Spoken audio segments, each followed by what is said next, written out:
नमस्कार दर्शक बंधु मो सागर चलतु नजर पकईबा आज सकाळ केतोटी गुरुत्वपूर्ण खबर उपरे सेतिबाई वीडियोटी को शेष पर्यंत देखा मोर अनुरोध। वीडियोटी भल लगे वीडियोटी को लाइक करे, चैनल को सब्सक्राइब करे, कमेंट माध्यम जनातु आपण माने मो वीडियो केउ जिल्लारू देखुचंते। चलतु आज सकाळ खबर उपरे नजर पकईबा।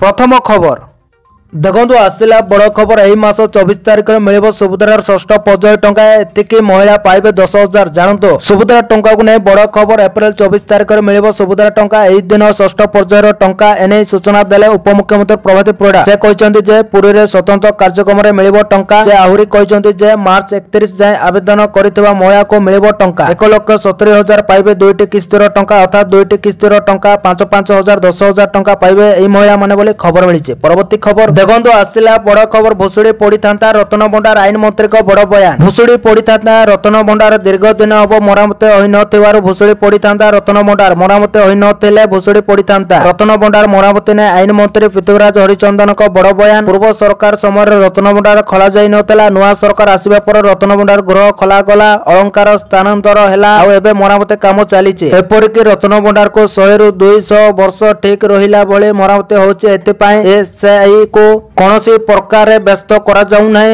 जेहेतु एसआई को कम समय दिया जाउची सेतिपाई मरामती रे विलंब होउची। यह सब पृथ्वीराज आउरी मते कहचंते स्नान यात्रा पूर्व मरामती सारिबाको चेष्टा करूचो जेपरे आगो किछि असुविधा न होए बोले खबर मिलिছে। परवर्ती खबर देखंतु आसिला बड़ खबर बढ़िला पुलिस बाबूंको दरमा। पुलिस कर्मचारी को पारिश्रमिक वृद्धि कले सरकार। ओडिशा स्पेशल स्ट्राइक फोर्स रे नियुक्त कर्मचारी को दरमा वृद्धि। सर्वनिम्न दरमा 30,000 रु बढ़ी 45,000 करा गला। पुलिस बाबूंको पारिश्रमिक वृद्धि को मुख्यमंत्री को अनुमोदन। किछि दिन पूर्व राज्य सरकार होमगार्ड संख्या वृद्धि करथिले। पूर्व शिक्षक पुलिस बाबू को भत्ता टंका वृद्धि ने मोहन सरकार बड़ घोषणा करथिले बोले खबर मिली। परवर्ती खबर देखंतु आसिला बड़ खबर काल बैशाखी वर्षा आज 13 जिला को येलो अलर्ट। राजधानी रे जारी रहिছে काल बैशाखी वर्षा। तबे आहुरी मध्य किछि दिन एही धारा जारी रहिबाको थिबा बेले आज 13 जिला को येलो अलर्ट करा जायছে। एने भुवनेश्वर पाणीपाग विभाग पक्षरु सूचना दिया जायছে। आज केन्दुझर भद्रक मालकानगिरी कोरापुट रायगड़ा गजपति गंजाम कंधमाल कलाहांडी नुआपड़ा एवं नवरंगपुर जिला को येलो अलर्ट जारी करा जायछि। एही जिला गुड़िकर आज 40 रु 50 किलोमीटर पवन सहित झड़ तोफान मध्य आशंका रहितबा कुआ जाउछि। तबे आज नुए आसंता काली मध्य दक्षिण ओडिशा रे काल बैशाखी प्रभाव रहिबा नै भुवनेश्वर आंचलिक पाणीपाग विभाग पक्षरु कुआ जायछि। घड़घड़ी और कुआपतर वर्षा नै सतर्कता जारी करा जायछि। काली मध्य अनेक जिला रे काल बैशाखी वर्षा नै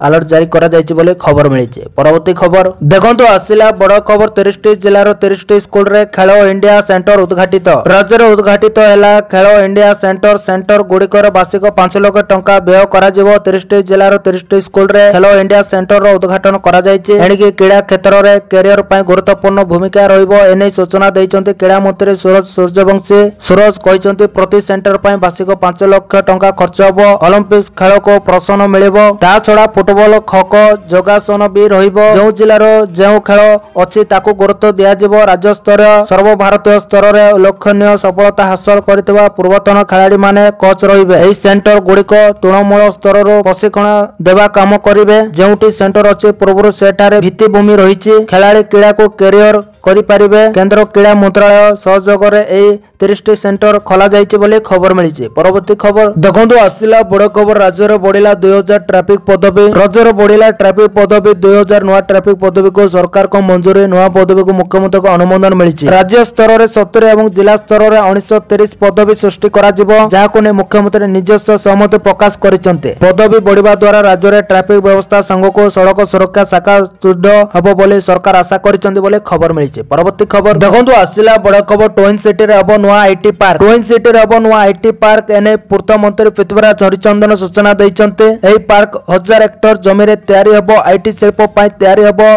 प्लग एंड प्ले सुविधा थिबा बेल्ट ऑफ एरिया। सेपरि भुवनेश्वर रे 10 नियुत वर्ग मीटर रो बेल्ट ऑफ एरिया निर्माण हबो। 5 वर्ष सड़क निर्माण खर्च हबो 2,30,000 कोटी। अन्य पक्ष राज्यर 5 बड़ सहर समेत 11 सहर रे तयारी हबो। रिंग रोड ब्रह्मपुर जयपुर मध्य निर्माण हबो। ग्रीनफील्ड कॉरिडोर 5 वर्ष राज्य रे 15 लाख हेक्टर जमी को जलसेचन सुविधा करा जाबो बोले मंत्री कहचंदी बोले खबर मिलिছে। परवर्ती खबर देखंतु आसिला बड़ खबर ओडिशा ओआईएसएफ रो 1040 पदवी सृष्टि। राज्यर ओडिशा इंडस्ट्रियल सिक्योरिटी फोर्स रो आउ एक बाटालियन हबो। ए संपर्कित प्रस्ताव को मुख्यमंत्री କେନ୍ଦ୍ରମନ୍ତ୍ରୀ ମହାଶୟ ମାଝୀଙ୍କର ବର୍ତ୍ତମାନ ମଞ୍ଜୁରୀ ମିଳିଛି। ସୂଚନା ଅନୁଯାୟୀ ନୂଆ ବାଟାଲିୟନ ପାଇଁ ମୋଟ 1040ଟି ପଦବୀ ସୃଷ୍ଟି ହୋଇଛି। ବର୍ତ୍ତମାନ ରାଜ୍ୟରେ OYSF ର ଗୋଟିଏ ବାଟାଲିୟନ ଅଛି ଆଉ ଏକ ବାଟାଲିୟନ ହେବା ସହ ଏଥିରେ ଅନେକ ପ୍ରାର୍ଥୀଙ୍କୁ ନିଯୁକ୍ତି ମିଳିବ।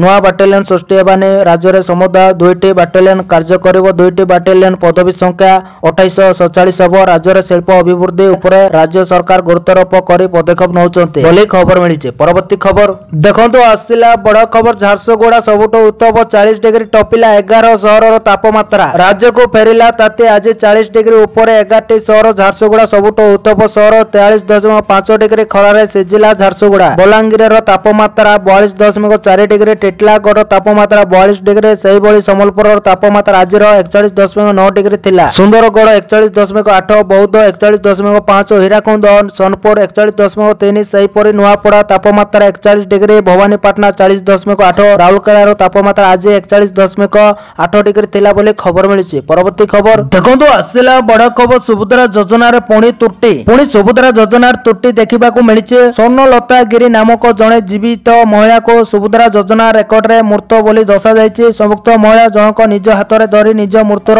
କାଗଜପତ୍ର ଧରି ବୁଲୁଛନ୍ତି। ଏହି ଘଟଣାଟି ବାଲେଶ୍ୱର ଜିଲ୍ଲା ଭୋଗରାଇ ବୋଲି ଜଣାପଡ଼ିଛି। ଏଠାରେ ଜଣେ ଯୋଗ୍ୟ ହିତାଧିକାରୀଙ୍କୁ ସୁଭଦ୍ରା ଯୋଜନାର ପ୍ରଥମ କିସ୍ତି ଟଙ୍କା ମିଳିଥିଲା। ଏହାପରେ ଦ୍ୱିତୀୟ କିସ୍ତି ବେଳକୁ ତାଙ୍କୁ ମୃତ ଦର୍ଶାଯାଇଛି। ସମ୍ପୃକ୍ତ ମହିଳା ଜଣକ ସେପ୍ଟେମ୍ବର 17 ତାରିଖରେ ପ୍ରଥମ କିସ୍ତିରେ 5000 ଟଙ୍କା ପାଇଥିଲେ, ହେଲେ ଦ୍ୱିତୀୟ କିସ୍ତିରେ ତାଙ୍କୁ ଟଙ୍କା ମିଳିନଥିଲା। ଏହାପରେ ସେ ସୁଭଦ୍ରା ପୋର୍ଟାଲରେ ଯାଞ୍ଚ କରିଥିଲେ। ସେଥିରୁ ସେ ଜାଣିବାକୁ ପାଇଥିଲେ ଯେ ତାଙ୍କୁ ମୃତ ଦର୍ଶାଯାଇ ଯୋଜନାରୁ ବାଦ ଦିଆଯାଇଛି। ଏନେ ବାରମ୍ବାର ସରକାରୀ ଅଧିକାରୀଙ୍କ ପାଖକୁ ଯାଇଥିଲେ ସୁଦ୍ଧା ତାଙ୍କୁ ନିରାଶ ହେବାକୁ ପଡ଼ିଥିଲା। ଏହାପରେ ସେ ଭୋଗରାଇ ବିଧାୟକ ଗୌତମ ବୁଦ୍ଧ ଦାସଙ୍କୁ ଭେଟିଥିଲେ। ଏନେ ବିଧାୟକ କହିଛନ୍ତି ଯେ ହିତାଧିକାରୀଙ୍କୁ ସାମିଲ କରିବା ସହ ଏଭଳି ଭୁଲ କରିଥିବା ଅଧିକାରୀଙ୍କ ବିରୋଧରେ କାର୍ଯ୍ୟାନୁଷ୍ଠାନ ନିଆଯିବ ବୋଲି ଖବର ମିଳିଛି। ପରବର୍ତ୍ତୀ ଖବର ଦେଖନ୍ତୁ ଆସିଲା ବଡ଼ ଖବର। ନରସିଂହଙ୍କ ଘରେ ଧର୍ମେନ୍ଦ୍ର ନୂଆ ସମୀକରଣ ନେଇ ରାଜନୈତିକ ମହଲରେ ଜୋରଦାର ଚର୍ଚ୍ଚା। କଂଗ୍ରେସ ନେତା ନରସିଂହ ମିଶ୍ରଙ୍କ ଘରେ ଅତିଥି ବା କୁଣିଆ ସାଜିଛନ୍ତି କେନ୍ଦ୍ରମନ୍ତ୍ରୀ ଧର୍ମେନ୍ଦ୍ର ପ୍ରଧାନ। ନରସିଂହଙ୍କ ପୁଅ ଧର୍ମେନ୍ଦ୍ରଙ୍କ କୃଷି ଭିତ୍ତିକ ଅନୁଷ୍ଠାନର ଉଦ୍ଘାଟନୀ ଉତ୍ସବରେ ଧର୍ମେନ୍ଦ୍ର ସାମିଲ ହୋଇଛନ୍ତି। ତେବେ ନରସିଂହଙ୍କ ଦୁଇ ପୁଅଙ୍କ ସହ ଧର୍ମେନ୍ଦ୍ରଙ୍କ ବୈଠକ ଚାଲିଛି। ଏହି ବୈଠକରେ ଭାଜପାର 3 ନେତା ମଧ୍ୟ ଉପସ୍ଥିତ ଅଛନ୍ତି। ଅନ୍ୟପଟେ ନରସିଂହଙ୍କ ଘରେ ଧର୍ମେନ୍ଦ୍ରଙ୍କ ଉପସ୍ଥିତିକୁ ନେଇ କିଛି ନୂଆ ସମୀକରଣ ହୋଇପାରେ ବୋଲି ରାଜନୈତିକ ମହଲରେ ଜୋରଦାର ଚର୍ଚ୍ଚା ହେଉଛି ବୋଲି ଖବର ମିଳିଛି। ପରବର୍ତ୍ତୀ ଖବର ଦେଖନ୍ତୁ ଆସିଲା ବଡ଼ ଖବର। ଶ୍ରମିକ ବେଶରେ ପୋଲିସର ଚଢ଼ାଉ। ଶ୍ରମିକ ବେଶରେ ପୋଲିସ ବାବୁ ଚଢ଼ାଉ କଲେ। ବେଆଇନ ଭାବେ ଚାଲାଣ ହେଉଥିବା କୋଇଲା ଗାଡ଼ି ଧରିଲେ। ଶ୍ରମିକ ବେଶରେ ଯାଇ ଚଢ଼ାଉ କଲେ ଭଦ୍ରକ ସିସି DSP। ରାହାଜରୁ ଯାଜପୁର ଯାଉଥିଲା କୋଇଲା ବଛେଇ 4ଟି ଗାଡ଼ି। ବେଆଇନ ଚୋରା କୋଇଲା ଚାଲାଣ ହେଉଥିବା କୋଇଲା ବଛେଇ 2ଟି 16 ଚକିଆ ଟ୍ରକ୍ ଓ 2ଟି ପିକଅପ୍ ଭ୍ୟାନକୁ ଚରମା ନିକଟରେ ଅଟକାଇଥିଲେ ସିଟି DSP ସମିତ ମାଝୀ। ଘଟଣାସ୍ଥଳରୁ କୋଇଲା ମାଫିଆମାନେ ଫେରାର ମାରିଥିବା ବେଳେ କୋଇଲା ବଛେଇ ଗାଡ଼ିକୁ ଜବତ କରାଯାଇଛି ବୋଲି ଖବର ମିଳିଛି। ପରବର୍ତ୍ତୀ ଖବର ଦେଖନ୍ତୁ ଆସିଲା ବଡ଼ ଖବର। ମିଳିବ ନୂଆ ରାସନ କାର୍ଡ। ଆସିଲା ବଡ଼ ଖବର। ବଣ୍ଟନ ହେବ ନୂଆ ରାସନ କାର୍ଡ। ଯୋଗ୍ୟ ହିତାଧିକାରୀଙ୍କୁ ମିଳିବ ନୂଆ ରାସନ କାର୍ଡ। ନୂଆ ରାସନ କାର୍ଡ ବଣ୍ଟନ ପାଇଁ ସରକାର ଘୋଷଣା। ହିତାଧିକାରୀଙ୍କୁ ମିଳିବ ରଙ୍ଗୀନ ration card. BDO municipal commissioner issue କରିବେ କାର୍ଡ। 20 ଏପ୍ରିଲ ସୁଦ୍ଧା ନୂଆ ରାସନ କାର୍ଡ ପ୍ରସ୍ତୁତ କରିବେ ବ୍ଲକ ULB ଅଧିକାରୀ। ହିତାଧିକାରୀଙ୍କୁ ରାସନ କାର୍ଡ ବାଣ୍ଟିବେ। ଯାଞ୍ଚ ପରେ ନୂଆ ସଦସ୍ୟ ସାମିଲ କରାଯାଇ ପାରିବ। ଖାଦ୍ୟ ବିଭାଗ ଖାଉଟି କଲ୍ୟାଣ ବିଭାଗର ସୂଚନା। ଯୋଗ୍ୟ ହିତାଧିକାରୀଙ୍କୁ ରାସନ କାର୍ଡ ବଣ୍ଟନ ପାଇଁ ସରକାର ବିଭିନ୍ନ ପଦକ୍ଷେପ ଗ୍ରହଣ କରୁଛନ୍ତି। EKYC କରି ଯୋଗ୍ୟ ହିତାଧିକାରୀଙ୍କୁ ଚିହ୍ନଟ କରିବା ସହ ଅଯୋଗ୍ୟକୁ ବାଦ ଦିଆଯିବା ପ୍ରକ୍ରିୟା ଜାରି ରହିଛି। ତେବେ ଏହାରି ଭିତରେ ନୂଆ ରାସନ କାର୍ଡ ବଣ୍ଟନ ଯୋଗ୍ୟ ହିତାଧିକାରୀଙ୍କ ପାଇଁ ଖୁସି ଖବର ଆଣିଦେଇଛି ବୋଲି ଖବର ମିଳିଛି। ପରବର୍ତ୍ତୀ ଖବର ଦେଖନ୍ତୁ ଆସିଲା ବଡ଼ ଖବର। ଜବରଦଖଲକାରୀଙ୍କ ଘରେ ବୁଲିଲା ବୁଲଡୋଜର, ଭାଙ୍ଗିଲା ଘର, ଗାଁକୁ ବାହାରିଲା ରାସ୍ତା। ଓଡ଼ିଶାରେ ୟୁପି ଷ୍ଟାଇଲ ଜବରଦଖଲକାରୀଙ୍କ ଘର ଉପରେ ଚାଲିଲା ବୁଲଡୋଜର। ଯାଜପୁର ସାନ ସୁଆର ଗାଁରେ ଜବରଦଖଲକାରୀଙ୍କ ଉପରେ ପ୍ରଶାସନ ପକ୍ଷରୁ ଏଭଳି ଆକ୍ସନ ନିଆଯାଇଛି। ଦୀର୍ଘ ବର୍ଷ ହେବ ସରକାରୀ ରାସ୍ତାକୁ ଅବରୋଧ କରି 18ଟି ମୁଷ୍ଟିମେୟ ପରିବାର ଗ୍ରାମବାସୀଙ୍କୁ ରାସ୍ତା ଛାଡୁନଥିଲେ। ଏପରିକି ଗାଁ ଭିତରକୁ ଆମ୍ବୁଲାନ୍ସ ବି ଆସିପାରୁନଥିଲା। ଏନେଇ ପ୍ରଶାସନର ଦ୍ୱାରସ୍ଥ ହୋଇ ନିରାଶ ହେବା ପରେ କୋର୍ଟଙ୍କ ଦ୍ୱାରସ୍ଥ ହୋଇଥିଲେ ଗ୍ରାମବାସୀ। କୋର୍ଟଙ୍କ ନିର୍ଦ୍ଦେଶ ପରେ ପ୍ରଶାସନ ପକ୍ଷରୁ ଜବରଦଖଲକାରୀଙ୍କ ଘର ଭଙ୍ଗାଯାଇଥିବା ଦେଖିବାକୁ ମିଳିଛି ବୋଲି ଖବର ମିଳିଛି। ପରବର୍ତ୍ତୀ ଖବର ଦେଖନ୍ତୁ ଆସିଲା ବଡ଼ ଖବର। କିନ୍ନର ବେଶରେ କରିଥିଲେ ପିଲା ଚୋରି, ଚୋରକୁ ଏମିତି ଧରିଲା ଆଉ ଜଣେ କିନ୍ନର। କିନ୍ନର ବେଶରେ ମୟୂରଭଞ୍ଜ ଜିଲ୍ଲା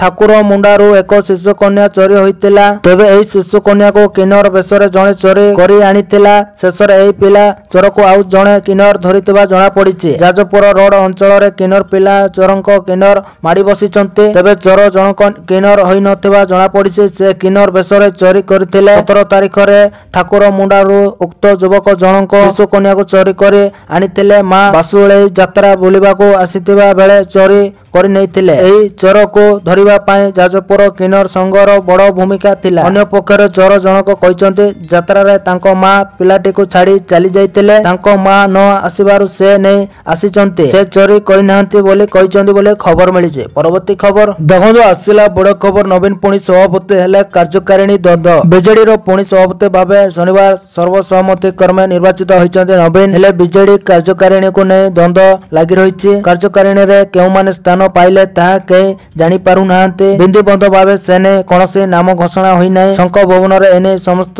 ପରସ୍ପରକୁ ପଚାରୁଥିଲେ ବି କାହା ପାଖରେ ଉତ୍ତର ନଥିଲା। ଦଳରେ ଏବେ ଭିତିରି କନ୍ଦଳ ଜୋରରେ ଚାଲିଛି। ଫଳରେ ଜାଣିଶୁଣି କାର୍ଯ୍ୟକାରିଣୀ ସଦସ୍ୟଙ୍କ ନାଁ ଘୋଷଣା କରାଯାଇ ନଥିବା କୁହାଯାଉଛି। ସାଧାରଣ ଭାବେ ଦଳର ସଭାପତି ଘୋଷଣା ପୂର୍ବରୁ ରାଜ୍ୟ ପରିଷଦ ଓ ରାଜ୍ୟ କାର୍ଯ୍ୟକାରିଣୀ ସଦସ୍ୟଙ୍କ ନାଁ ଘୋଷଣା ହେବା କଥା। ରାଜ୍ୟ ପରିଷଦର 355 ଜଣ ସଦସ୍ୟ ରହିବାର ବ୍ୟବସ୍ଥା ରହିଛି। ଆଉ ଏଥିରୁ 81 ଜଣ ରାଜ୍ୟ କାର୍ଯ୍ୟକାରିଣୀରେ ସାମିଲ ହୋଇପାରିବେ। କାର୍ଯ୍ୟକାରିଣୀର ସଦସ୍ୟମାନେ ସଭାପତି ନିର୍ବାଚନ କରିଥାନ୍ତି ବୋଲି ଖବର ମିଳିଛି। ପରବର୍ତ୍ତୀ ଖବର ଦେଖନ୍ତୁ ଆସିଲା ବଡ଼ ଖବର। ଓଡ଼ିଶାର ଆଦିବାସୀ କଳା ଐତିହ୍ୟକୁ ବେଦାନ୍ତ ଆଲୁମିନିୟମର ପ୍ରୋତ୍ସାହନ। ଭାରତର ସର୍ବବୃହତ ଆଲୁମିନିୟମ ଉତ୍ପାଦନକାରୀ ବେଦାନ୍ତ ଆଲୁମିନିୟମ ଭବାନୀପାଟଣାର ଧଳାମଳ ରାମପୁରସ୍ଥିତ ଏକଲବ୍ୟ ମଡେଲ ଆବାସିକ ବିଦ୍ୟାଳୟରେ ଏକ ସାଂସ୍କୃତିକ କାର୍ଯ୍ୟକ୍ରମ ଆୟୋଜନ କରି ଓଡ଼ିଶାର ସମୃଦ୍ଧ କଳାତ୍ମକ ଐତିହ୍ୟକୁ ପାଳନ କରିଛି। ବିଦ୍ୟାଳୟ ଛାତ୍ରଛାତ୍ରୀଙ୍କ ମଧ୍ୟରେ ସୃଜନଶୀଳତାକୁ ପ୍ରୋତ୍ସାହିତ କରିବା ଏବଂ ପାରମ୍ପରିକ କଳାକୁ ପ୍ରୋତ୍ସାହିତ କରିବା ଉଦ୍ଦେଶ୍ୟରେ ବେଦାନ୍ତର ସିଜିମାଳି ବକ୍ସାଇଟ୍ ଟିମ୍ ଦ୍ୱାରା ଏହି ପଦକ ଗ୍ରହଣ କରାଯାଇଥିଲା। ଏହି କାର୍ଯ୍ୟକ୍ରମର ଏକ ବିଶେଷ ଆକର୍ଷଣ ଥିଲା କଳାହାଣ୍ଡି କଳା ଓ ଗବେଷଣା ମହାବିଦ୍ୟାଳୟର ଅଧ୍ୟାପକମାନଙ୍କ ଦ୍ୱାରା ପରିଚାଳିତ ଓଡ଼ିଶାର ସର୍ବପୁରାତନ ଆଦିବାସୀ କଳା ମଧ୍ୟରୁ ଅନ୍ୟତମ ସୌରା କଳା ଉପରେ ଏକ କର୍ମଶାଳା ବୋଲି ଖବର ମିଳିଛି। ପରବର୍ତ୍ତୀ ଖବର ଦେଖନ୍ତୁ ଆସିଲା ବଡ଼ ଖବର। ଓଡ଼ିଶାର ଆୟୁଷ୍ମାନ ଭାରତ କାର୍ଯ୍ୟକାରିତା ବେଳେ ସଫ୍ଟୱେରର ସମସ୍ୟା। ଓଡ଼ିଶାର ଆୟୁଷ୍ମାନ ଭାରତ କାର୍ଯ୍ୟକାରିତା ବେଳେ ସଫ୍ଟୱେର ସମସ୍ୟା। All India health care private hospital providers ରାଜ୍ୟ ସମ୍ପାଦକ ନୀଳଞ୍ଚନା ମୁଖାର୍ଜୀ ଏନେଇ ସୂଚନା ଦେଇଛନ୍ତି। ସେ କହିଛନ୍ତି ଆୟୁଷ୍ମାନ ଯୋଜନାରେ କିଛି ସଫ୍ଟୱେର ଇସ୍ୟୁ ଅଛି। ପେସେଣ୍ଟ ସହିତ ଫଟୋ ଡାକ୍ତରଙ୍କ ଫଟୋ ଦେବାକୁ ପଡ଼ିବ। ଡାକ୍ତରମାନେ ଚାହୁଁନାହାନ୍ତି ସେମାନଙ୍କ ଫଟୋ ଆସିବା ନେଇ। ଓଟିପି ଟାଇମ ଆଉଟକୁ ନେଇ ଅସୁବିଧା ମଧ୍ୟ ରହିଛି। ଦେଶରେ 37% ଏବଂ ଓଡ଼ିଶାରେ 78% ହିତାଧିକାରୀ ଅଛନ୍ତି। ସେମାନଙ୍କ ପ୍ରତି ଲୋକ ପିଛା କାର୍ଡ ଅଛି। କିନ୍ତୁ ବିଏସ୍କେୱାଇରେ ଗୋଟେ କାର୍ଡରେ ସମସ୍ତ ପରିବାରର ସଦସ୍ୟ ଥିଲେ। କ୍ୟାମ୍ପିଂକୁ ନେଇ ଡାକ୍ତରମାନେ ଅସନ୍ତୁଷ୍ଟ ଅଛନ୍ତି। ରୋଗୀମାନଙ୍କର ଚିକିତ୍ସାରେ କୌଣସି ଡେରି ହେଉନାହିଁ। ସେମାନଙ୍କର ପଞ୍ଜୀକରଣ ପୁନଃ ପଞ୍ଜୀକରଣରେ ଅସୁବିଧା ହେଉଛି। ହସ୍ପିଟାଲର କାଗଜପତ୍ର ଏବଂ ବିଲ୍ ପଠାଇବାରେ ଡେରି ହେଉନି। ନୀଳଞ୍ଚନା ମୁଖାର୍ଜୀ କହିଛନ୍ତି ରୋଗୀଙ୍କର କୌଣସି ସମସ୍ୟା ନାହିଁ। ହସ୍ପିଟାଲ ପକ୍ଷରୁ ଟେକ୍ନିକାଲ ସମସ୍ୟା ରହୁଛି ବୋଲି ଖବର ମିଳିଛି। ପରବର୍ତ୍ତୀ ଖବର ଦେଖନ୍ତୁ ଆସିଲା ବଡ଼ ଖବର। 30 ତାରିଖ ପର୍ଯ୍ୟନ୍ତ ରାଜ୍ୟରେ କାଳବୈଶାଖୀ ଜାରି। ବିଜୁଳି ଘଡ଼ଘଡ଼ି ସହ ହେବ କୁଆପଥର ବର୍ଷା। କାଳବୈଶାଖୀ ପ୍ରଭାବରେ ରାଜ୍ୟରେ ସ୍ୱାଭାବିକ ଠାରୁ ଅଧିକ ବର୍ଷା ହେବ। ଏନେଇ ସୂଚନା ଦେଲା ଆଞ୍ଚଳିକ ପାଣିପାଗ ବିଭାଗ। 1 ମାର୍ଚ୍ଚରୁ 19 ଏପ୍ରିଲ ମଧ୍ୟରେ ସ୍ୱାଭାବିକ ଠାରୁ ଅଧିକ ବର୍ଷା ରେକର୍ଡ କରାଯାଇଛି। ସ୍ୱାଭାବିକ ବର୍ଷା 38.9 ମିମି ତୁଳନାରେ 60.55 ମିମି ବର୍ଷା ରେକର୍ଡ କରାଯାଇଛି, ଯାହାକି ସ୍ୱାଭାବିକ ଠାରୁ 55% ଅଧିକ ବର୍ଷା ହୋଇଥିବା ରେକର୍ଡ କରାଯାଇଛି। ତେବେ ଆଜି ପାଇଁ 10ରୁ ଅଧିକ ଜିଲ୍ଲାକୁ ୟେଲୋ ୱାର୍ଣ୍ଣିଂ ଜାରି ମଧ୍ୟ କରାଯାଇଛି। 21 ତାରିଖ ଠାରୁ ରାଜ୍ୟରେ କାଳବୈଶାଖୀ କମି ଗ୍ରୀଷ୍ମ ପ୍ରଭାବ ଜାରି ରହିବ। ଆଜି ସକାଳୁ ଢେଙ୍କାନାଳ ଜଗଦୀଶପୁର ଏବଂ ପୁରୀରେ ବର୍ଷା ହୋଇସାରିଛି। ଟ୍ୱିନ୍ ସିଟିରେ ପାଗ ମେଘୁଆ ରହିଛି। ଏପ୍ରିଲ 30 ପର୍ଯ୍ୟନ୍ତ ରାଜ୍ୟରେ କାଳବୈଶାଖୀ ବର୍ଷା ଜାରି ରହିବ। ବର୍ଷା ସାଙ୍ଗକୁ ବିଜୁଳି ଘଡ଼ଘଡ଼ି ହେବ। ଯେଉଁ କାରଣରୁ ଘର ବାହାରକୁ ନ ବାହାରିବା ପାଇଁ ବିଭାଗ ପକ୍ଷରୁ ସତର୍କ କରାଯାଇଛି। ମୌସୁମୀ ବର୍ଷା ଜୁନ୍ 1ରେ କେରଳ ଛୁଇଁବାକୁ ଥିବାବେଳେ ଚଳିତ ବର୍ଷ ଦେଶରେ ଅଧିକ ମୌସୁମୀ ବର୍ଷା ହେବା ନେଇ ଆଇଏମ୍ଡି ପକ୍ଷରୁ ସୂଚନା ଦିଆଯାଇଛି ବୋଲି ଖବର ମିଳିଛି। ପରବର୍ତ୍ତୀ ଦେଖନ୍ତୁ ଆସିଲା ବଡ଼ ଖବର। ଅନଲାଇନ ଗେମ୍ ନେଉଛି ଜୀବନ। 7 ଲକ୍ଷ ହରାଇ ଆତ୍ମହତ୍ୟା କରିଦେଲେ ଯୁବକ। ସର୍ବଶାନ୍ତ କରୁଛି ଅନଲାଇନ ଗେମ୍। ରାଜ୍ୟର 2ଟି ସ୍ଥାନରୁ ଏଭଳି ସମ୍ବେଦନଶୀଳ ଖବର ଆସିଛି। ଭୁବନେଶ୍ୱର ଓ ବାଲେଶ୍ୱର ବସ୍ତାରୁ ଆସିଛି 2ଟି ଖବର। ଭୁବନେଶ୍ୱରରେ ଅନଲାଇନ ଗେମ୍ରେ 7 ଲକ୍ଷ ହରାଇ ଜଣେ ଯୁବକ ଆତ୍ମହତ୍ୟା କରିଥିବା ଅଭିଯୋଗ ହୋଇଛି। ଟଙ୍କା ହରାଇବା ଯୋଗୁଁ ଦୀର୍ଘ ଦିନ ଧରି ସେ ମାନସିକ ଚାପରେ ଥିଲେ। ସେହିଭଳି ବାଲେଶ୍ୱରରେ ଅନଲାଇନ ଗେମ୍ ଫାଶରେ ପଡ଼ିଥିଲେ ଘରୋଇ ଟ୍ୟୁସନ ଶିକ୍ଷକ। 5 ଲକ୍ଷରୁ ଅଧିକ ଟଙ୍କା ହାରିଯିବା ପରେ ଆତ୍ମହତ୍ୟା ଉଦ୍ୟମ କରିଛନ୍ତି ବୋଲି ଖବର ମିଳିଛି। ପରବର୍ତ୍ତୀ ଖବର ଦେଖନ୍ତୁ, କୃଷକମାନଙ୍କ ପାଇଁ ଆସିଲା ବଡ଼ ଖୁସି ଖବର। ଏହି ଦିନ ଆକାଉଣ୍ଟକୁ ଆସିବ ପିଏମ୍ କିଷାନ ଯୋଜନାର 20ତମ କିସ୍ତି ଟଙ୍କା। ମନ ଦେଇକି ଶୁଣନ୍ତୁ, କିଷାନ ସମ୍ମାନ ନିଧି ଅଧୀନରେ ସରକାର ଆର୍ଥିକ ଦୃଷ୍ଟିରୁ ଦୁର୍ବଳ ଚାଷୀମାନଙ୍କୁ ପ୍ରତିବର୍ଷ 6,000 ଟଙ୍କାର ସହାୟତା ପ୍ରଦାନ କରନ୍ତି।